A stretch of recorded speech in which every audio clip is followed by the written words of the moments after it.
Praise the lord. దేవునికి మహిమ కలుగునుగాక. అందరూ బాగున్నారా? ఈ దినం దేవుని వాగ్దానం. మాట్లాడే దేవుడు. నాకు మొరపెట్టుము, నేను నీకు ఉత్తరం ఇచ్చేదను. ఇర్మీయా గ్రంథం 33వ అధ్యాయం 3వ వచనం. అవును, ఈ దినం ప్రభు నీతో మాట్లాడాలనుకుంటున్నాడు. ఎంతకాలమైంది ఆయనతో నువ్వు మాట్లాడి? రోజు ప్రార్థన చేస్తున్నావా? రోజు ఆయనతో మాట్లాడుతున్నావా? కాబట్టి ఈరోజు నా దేవుడు అంటున్నాడు, ఆయన నీతో మాట్లాడితే నీకు దీవెన, ఆయన మాట్లాడితే నీకు నెమ్మది.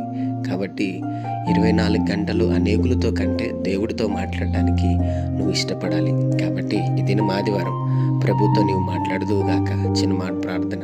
ప్రేమ కనికరం గల మా తండ్రి, నీకు వందనాలు. ఈ ఉదయకాల సమయంలో బిడ్డలను దీవించి బలపరిచి ప్రయాణంలో మార్గంలో నువ్వు వారికి తోడేయండి, దీవించి ఆశీర్వించి బలపరచమని, ముఖ్యంగా వారితో మీరు మాట్లాడి వారిని వారి కుటుంబాన్ని దీవించి ఆశీర్వదించమని యేసు నామములో అడుగుతున్నాం తండ్రి. ఆమేన్.